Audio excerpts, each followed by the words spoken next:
はい、皆様こんにちは。小俣秀夫でございます。今回はですね、7月23日アメリカのポンペオ国務長官が行いました演説ですね。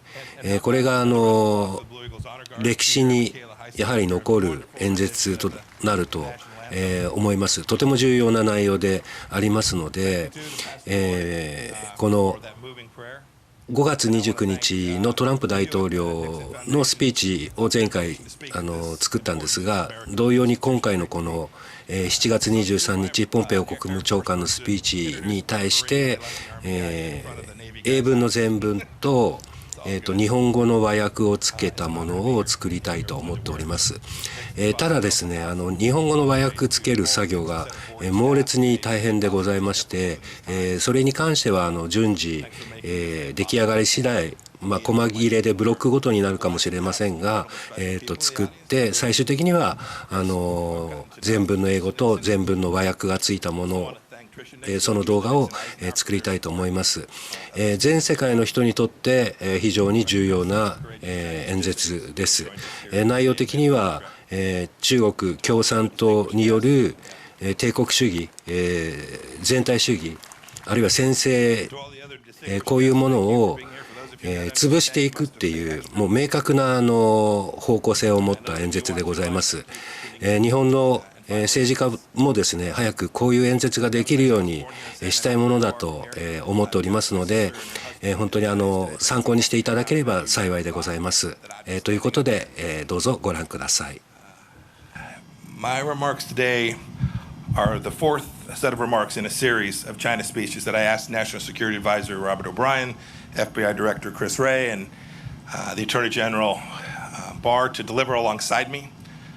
We had a very clear purpose, a real mission, was to explain the different facets of America's relationship with China. The massive imbalances in that relationship that have built up over decades, and the Chinese Communist Party's designs for hegemony. Our goal was to make clear that the threats to Americans that President Trump's China policy aims to address are clear, and our strategy for securing those freedoms established. You know, Ambassador O'Brien spoke about ideology. FBI Director Wray talked about espionage. Attorney General Barr spoke about economics. And now my goal today is to put it all together for the American people and detail what the China threat means for our economy, for our liberty, and indeed for the future of free democracies around the world. Next year marks half a century since Dr. Kissinger's secret mission to China, and the 50th anniversary of President Nixon's trip isn't too far away in 2022. You know, the world was much different then. We imagined engagement with China would produce a future with bright promise of comedy and cooperation. But today we're all still wearing masks and watching the pandemic's body count rise because the CCP failed in its promises to the world. We're reading every morning new headlines of repression in Hong Kong and in Xinjiang. We're seeing staggering statistics of Chinese trade abuses that cost American jobs and strike enormous blows to the economies all across America, including here in Southern California. And we're watching a Chinese military that grows stronger and stronger and indeed more menacing. I'll echo the questions ringing in the hearts and minds of Americans from here in California to my home state of Kansas and beyond. What do the American people have to show now, 50 years on, from engagement with China? Did the theories of our leaders that proposed Chinese evolution towards freedom and democracy prove to be true? Is this China's definition of a win-win situation? And indeed, centrally, from Secretary of State's perspective, is America safer? Do we have a greater likelihood of peace for ourselves and peace for the generations which will follow us? Look, we have to admit a hard truth. We must admit a hard truth that should guide us in the years and decades to come. That if we want to have a free 21st century and not the Chinese century of which Xi Jinping dreams, the old paradigm of blind engagement with China simply won't get it done. We must not continue it, and we must not return to it. As President Trump has made very clear, we need a strategy that protects the American economy and indeed our way of life. The free world must triumph over this new tyranny. Now, before I seem too eager to tear down President Nixon's legacy, I want to be clear that he did what he believed was best for the American people at the time, and he may well have been right. He was a brilliant student of China, a fierce Cold Warrior, and a tremendous admirer of the Chinese people, just as I think we all are. He deserves enormous credit for realizing that China was too important to be ignored, even when the nation was weakened because of its own self-inflicted communist brutality. In 1967, in a very famous foreign affairs article, Nixon explained his future strategy. Here's what he said. He said, taking the long view, we simply cannot afford to leave China forever outside of the family of nations. The world cannot be safe until China changes.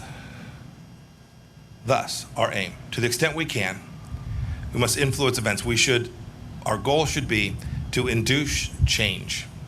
And I think that's the key phrase from the entire article, to induce change. So with that historic trip to Beijing, President Nixon kicked off our engagement strategy. He nobly sought a freer and safer world, and he hoped that the Chinese Communist Party would return that commitment. As time went on, American policymakers increasingly presumed that as China became more prosperous, it would open up, it would become freer at home, and indeed present less of a threat abroad. It'd be friendlier. It all seemed, I am sure, so inevitable. But that age of inevitability is over.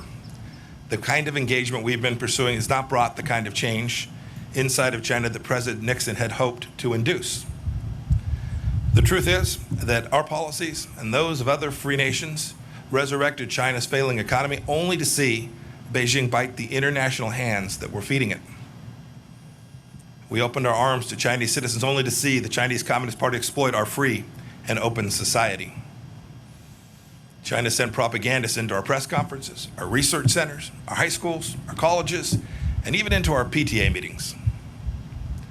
We marginalized our friends in Taiwan, which later blossomed into a vigorous democracy. We gave the Chinese Communist Party and the regime itself special economic treatment, only to see the CCP insist on silence over its human rights abuses as the price of admission for Western companies entering China. Ambassador Bryant ticked off a few examples just the other day. Marriott, American Airlines, Delta, United all removed references to Taiwan from their corporate websites so as not to anger Beijing. And Hollywood, not too far from here, the epicenter of American creative freedom and self-appointed arbiters of social justice, self-censors even the most mildly unfavorable reference to China. This corporate acquiescence to the CCP happens all over the world too. And how has this corporate fealty worked? Is its flattery rewarded? I'll give you a quote from the speech that General Barr gave, Attorney General Barr. In his speech last week, he said that the ultimate ambition of China's rulers isn't to trade with the United States, it is to raid the United States. China ripped off our prized intellectual property and trade secrets, causing millions of jobs all across America. It sucked supply chains away from America and then added a widget made of slave labor. It made the world's key waterways less safe for international commerce. President Nixon once said he feared he had created a Frankenstein by opening the world to the CCP. And here we are. Now, people of good faith can debate why free nations allowed these bad things to happen for all these years. Perhaps we were naive about China's virulent strain of communism, or triumphalists after our victory in the Cold War, or cravenly capitalist, or hoodwinked by Beijing's talk of a peaceful rise. Whatever the reason, today China is increasingly authoritarian at home and more aggressive in its hostility to freedom everywhere else. And President Trump has said enough. I don't think many people on either side of the aisle dispute the facts that I've laid out today. But even now, some are insisting that we preserve the model of dialogue for dialogue's sake. Now, to be clear, we'll keep on talking, but the conversations are different these days. I traveled to Honolulu now just a few weeks back to meet with Yang Jishe. It was the same old story. Plenty of words, but literally no offer to change any of the behaviors. Yang's promises, like so many the CCP made before him, were empty.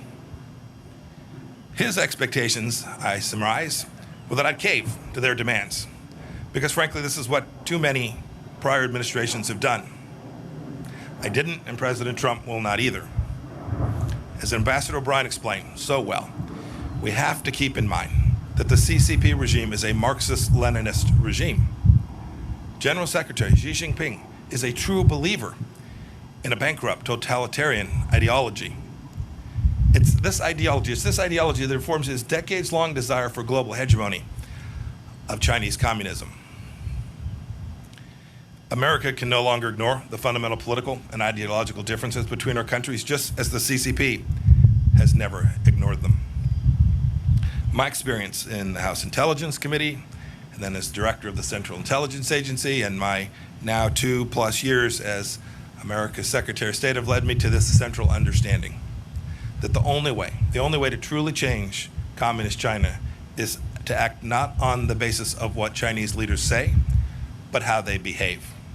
And you can see American policy responding to this conclusion. President Reagan said that he dealt with the Soviet Union on the basis of trust but verify. When it comes to the CCP, I say we must distrust and verify. We the freedom-loving nations of the world must induce China to change, just as President Nixon wanted. We must induce China to change in more creative and assertive ways because Beijing's actions threaten our people and our prosperity. We must start by changing how our people and our partners perceive the Chinese Communist Party. We have to tell the truth. We can't treat this incarnation of China as a normal country just like any other. We know that trading with China is not like trading with a normal law-abiding nation. Beijing threatens international agreements treats international agreements as suggestions, as conduits for global dominance. But by insisting on fair terms, as our trade representative did when he secured our Phase 1 trade deal, we can force China to reckon with its intellectual property theft and policies that have harmed American workers. We know, too, that doing business with a CCP-backed company is not the same as doing business with, say, a Canadian company. They don't answer to independent boards, and many of them are state-sponsored and so have no need to pursue profits. A good example is Huawei. We stopped pretending Huawei is an innocent telecommunications company just showing up to make sure you can talk to your friends. We've called it what it is, a true national security threat, and we've taken action accordingly. We know, too, that if our companies invest in China, they may wittingly or unwittingly support the Communist Party's gross human rights violations. Our Departments of Treasury and Commerce have thus sanctioned blacklisted Chinese leaders and entities that are harming and abusing the most basic rights for people all across the world. Several agencies have worked together on a business advisor to make certain that our CEOs are informed of how their supply chains are behaving inside of China. We know too that not all Chinese students and employees are just normal students and workers that are coming here to make a little bit of money and to garner themselves some knowledge.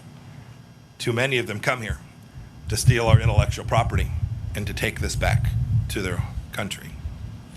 The Department of Justice and other agencies have vigorously pursued punishment for these crimes. We know that the People's Liberation Army is not a normal army too. Its purpose is to uphold the absolute rule of the Chinese Communist Party elites and expand a Chinese empire, not to protect the Chinese people. And so our Department of Defense has ramped up its efforts, freedom of navigation operations out throughout the East and South China Seas and in the Taiwan Strait as well. And we've created a space force to help deter China from aggression on that final frontier. And so too, frankly, we've built out a new set of policies at the State Department dealing with China, pushing President Trump's goals for fairness and reciprocity to rewrite the imbalances that have grown over decades. Just this week, we announced the closure of the Chinese consulate in Houston because it was a hub of spying and intellectual property theft. We reversed 2 weeks ago 8 years of cheek turning with respect to international law in the South China Sea. We've called on China to conform its nuclear capabilities to the strategic realities of our time. And the State Department at every level, all across the world, has engaged with our Chinese counterparts simply to demand fairness and reciprocity. But our approach can't just be about getting tough. That's unlikely to achieve the outcome that we desire. We must also engage and empower the Chinese people, a dynamic, freedom-loving people who are completely distinct from the Chinese Communist Party. That begins with in-person diplomacy. I've met Chinese men and women of great talent and diligence wherever I go. I've met with Uyghurs and ethnic Kazakhs who have escaped Xinjiang's concentration camps. I've talked with Hong Kong's democracy leaders, from Cardinal Zen to Jimmy Lai. 2 days ago in London, I met with Hong Kong freedom fighter Nathan Law. And last month, in my office, I heard the stories of Tiananmen Square survivors. One of them's here today. Wang Dan was a key student who has never stopped fighting for freedom for the Chinese people. Mr. Wang, will you please stand so that we may recognize you?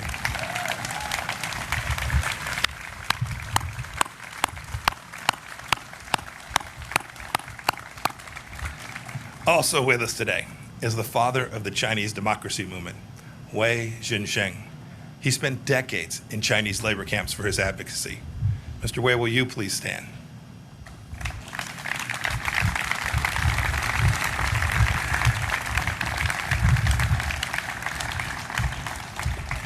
You know, I grew up and served my time in the Army during the Cold War, and if there's one thing I learned, communists almost always lie. The biggest lie that they tell is to think that they speak for 1.4 billion people who are surveilled, oppressed, and scared to speak out. Quite the contrary, the CCP fears the Chinese people's honest opinions more than any foe. And save for losing their own grip on power, they have no reason to. Just think how much better off the world would be, not to mention the people inside of China, if we had been able to hear from the doctors in Wuhan and they'd been allowed to raise the alarm about the outbreak of a new and novel virus. For too many decades, our leaders have ignored, downplayed the words of brave Chinese dissidents and warned us about the nature of the regime we're facing, and we can't ignore it any longer. They know as well as anyone that we can never go back to the status quo. But changing the CCP's behavior cannot be the mission of the Chinese people, and free nations have to work to defend freedom. It's the furthest thing from easy. But I have faith we can do it. I have faith because we've done it before. We know how this goes. I have faith because the CCP is repeating some of the same mistakes that the Soviet Union made.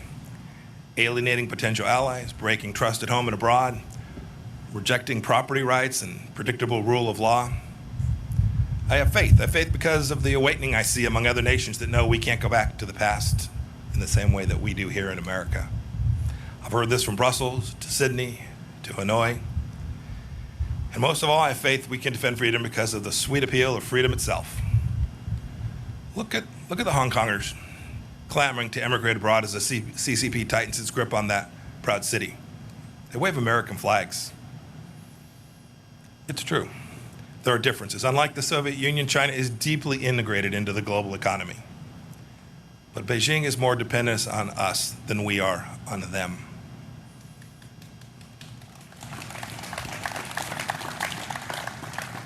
Look, I reject the notion that we're living in an age of inevitability, that some trap is preordained, that CCP supremacy is the future.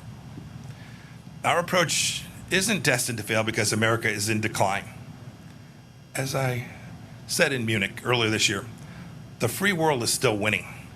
We just need to believe it and know it and be proud of it. People from all over the world still want to come to open societies. They come here to study. They come here to work. They come here to build a life for their families. They're not desperate to settle in China. It's time. It's great to be here today. The timing is perfect. It's time for free nations to act. Not every nation will approach China in the same way, nor should they. Every nation will have to come to its own understanding of how to protect its own sovereignty, how to protect its own economic prosperity, and how to protect its ideals from the tentacles of the Chinese Communist Party. But I call on every leader of every nation to start by doing what America has done, to simply insist on reciprocity, to insist on transparency and accountability from the Chinese Communist Party. It's a cadre of rulers that are far from homogenous, and these simple and powerful standards will achieve a great deal. For too long, we let the CCP set the terms of engagement, but no longer. Free nations must set the tone. We must operate on the same principles. We have to draw common lines in the sand that cannot be washed away by the CCP's bargains or their blandishments. Indeed, this is what the United States did recently when we rejected China's unlawful claims in the South China Sea once and for all, as we have urged countries to become clean countries so that their citizens' private information doesn't end up in the hand of the Chinese Communist Party. We did it by setting standards. Now, it's true, it's difficult. It's difficult for some small countries. They fear being picked off. Some of them, for that reason, simply don't have the ability or the courage to stand with us for the moment. Indeed, we have a NATO ally of ours that hasn't stood up in the way that it needs to with respect to Hong Kong because they fear Beijing will restrict access to China's market. This is the kind of timidity that will lead to historic failure, and we can't repeat it. We cannot repeat the mistakes of these past years. The challenge of China demands exertion, energy from democracies, those in Europe, those in Africa, those in South America, and especially those in the Indo-Pacific region. And if we don't act now, ultimately, the CCP will erode our freedoms and subvert the rules-based order that our societies have worked so hard to build.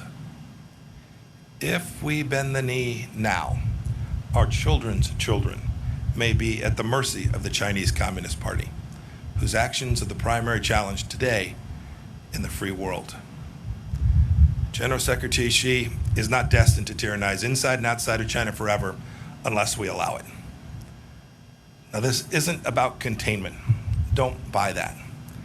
It's about a complex new challenge that we've never faced before. The USSR was closed off from the free world. Communist China is already within our borders. So we can't face this challenge alone. The United Nations, NATO, the G7 countries, the G20, our combined economic, diplomatic, and military power is surely enough to meet this challenge if we direct it clearly and with great courage. Maybe it's time for a new grouping of like-minded nations, a new alliance of democracies. We have the tools. I know we can do it. Now we need the will. To quote scripture, I ask, is our spirit willing, but our flesh weak? If the free world doesn't change, Communist China will surely change us. There can't be a return to the past practices because they're comfortable or because they're convenient. Securing our freedoms from the Chinese Communist Party is the mission of our time, and America is perfectly positioned to lead it because our founding principles give us that opportunity.